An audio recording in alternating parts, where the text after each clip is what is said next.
Mesdames, Messieurs, bonsoir. Une décision qui passe mal.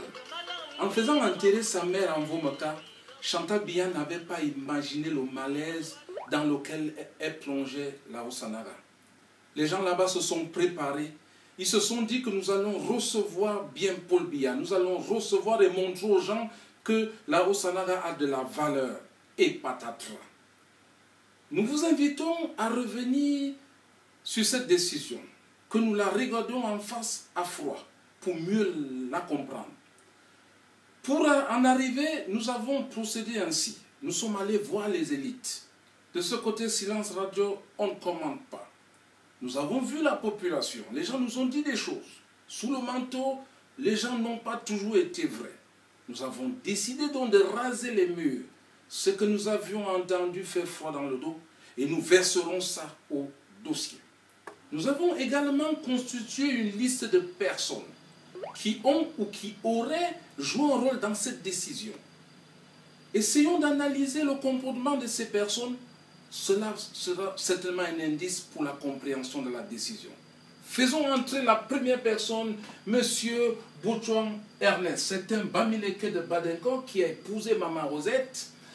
Il est né dans un pays Bamileke où il y a le respect aux morts, avec une disposition particulière, c'est que, en guise de protection et d'amour pour le défunt, on déterre la tête du défunt qu'on va garder à la maison. Cette disposition ne plaît pas tellement aux bêtis, nous allons le voir tout à l'heure. Quand Maman Rosette décède le 2 octobre, c'est un Nanga qui rêvait de revanche. Imagine un scénario qu'on enterra Maman Rosette à Nanga et Boko. Ce que les Bamileke n'acceptent pas évidemment. Et un homme prend la tête de cette contestation en proposant que Maman Rosette soit enterrée à Badenko. Cet homme, c'est ce monsieur, monsieur Patrice Ngana, universitaire, écrivain, un ancien de l'université de Yaoundé, il vit aux États-Unis. Il prend donc, c'est un activiste dans les réseaux sociaux. Il se met à réclamer donc que Maman Rosette soit enterrée à l'ouest du Cameroun. Ce qu'il n'a pas vu venir, c'est la réaction du camp d'en face, où vous avez des gens, les bêtis en général, qui se mettent à dire non, Maman Rosette n'ira pas en Vomaka, n'ira pas, pardon, en Badenko, avec un mot d'ordre.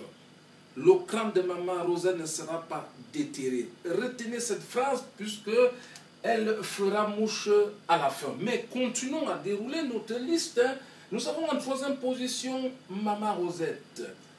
Belle femme, élégante femme qui a passé sa vie à ouvrir son cœur et son portefeuille aux personnes démunies. Elle accueillait tout le monde, elle accueillait tous les nécessiteux, tels qu'elle a eu le surnom de députée sans mandat de par sa capacité justement à accueillir tout le monde. Maman Rosette a donné sa fille en mariage en 1994 à ce monsieur, Paul Biya, président de la République du Cameroun, fin politicien, fin tacticien, qui aime rester dans son village.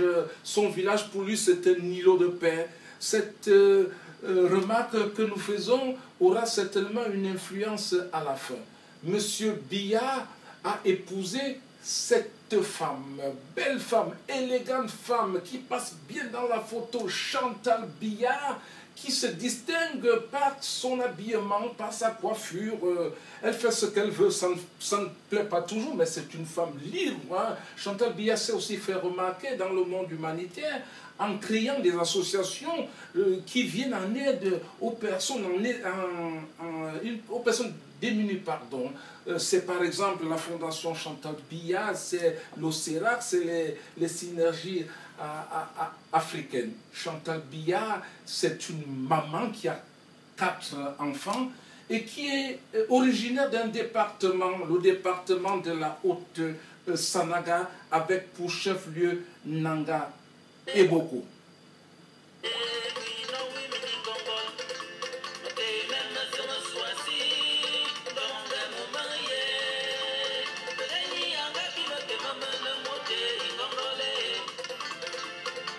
Nanga et Boko est à 166 km de Yaoundé, c'est la capitale du département de la Haute-Sanaga.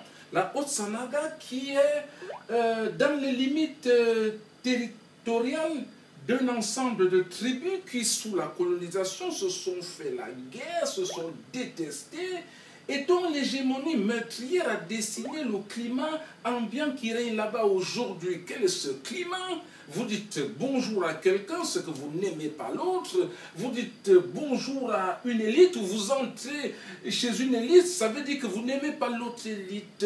Tout le monde ne s'aime pas et donc il ne faut pas fréquenter l'autre, sous-entendu, vous fréquentez l'ennemi. La Haute-Sanaga, c'est un ensemble de tribus. Les Bambeleurs, les Izoum, les Baboutés. C'est aussi une tribu dans laquelle est née Mama Rosette. La Haute-Sanaga, ce sont des associations.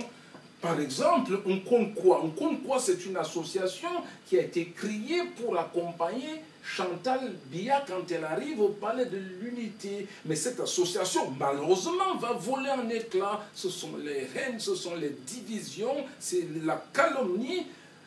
Tel que nous avions Konkoa 1, Konkoa 2, devant ce tableau détestable, ce tableau noir, Chantal Biya recule et va rester à Yaoundé. La Haute-Sanaga a aussi une particularité, c'est que Nanga beaucoup, par exemple, vous n'avez pas un lieu qui puisse accueillir des personnalités. C'est un peu difficile là-bas.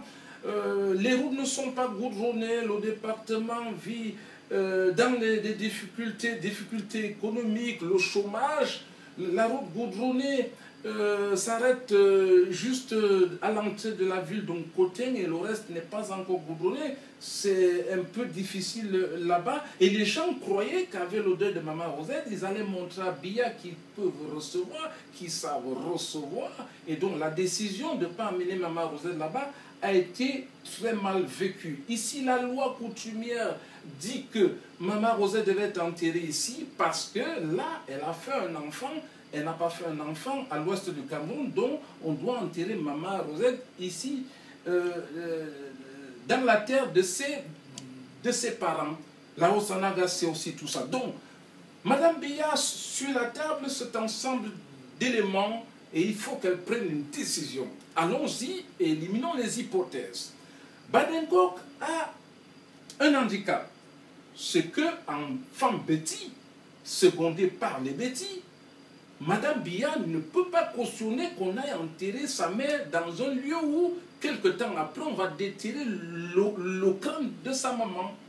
Non. Donc, Badengok, c'est non. Maintenant, il reste la Haute-Sanaga, évidemment, qui tient la corde. Le cabinet civil s'est déplacé pour aller voir comment les choses pourront se passer. Mais je vous ai dit tantôt qu'il n'y a pas un lieu qui puisse accueillir un parterre de personnalités. Donc, la Haute-Sanaga, c'est non. Pour ces raisons, et peut-être pour d'autres raisons que j'ignore. Et du coup, Mvomeka apparaît donc comme la seule hypothèse qui est posée sur la table. Mvomeka, pourquoi?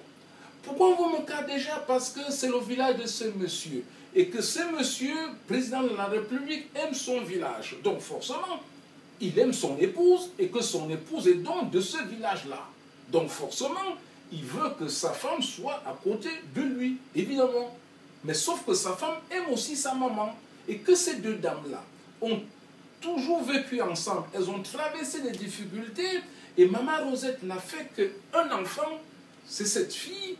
Et que Maman Rosette a élevé son enfant toute seule. Donc forcément, il y a un lien très fort qui s'est noué entre les deux dames. Et donc Chantal Biya, on peut comprendre qu'elle ait voulu garder sa mère auprès d'elle, que sa mère soit enterrée dans le lieu où elle sera enterrée un jour, où ses enfants seront enterrés aussi.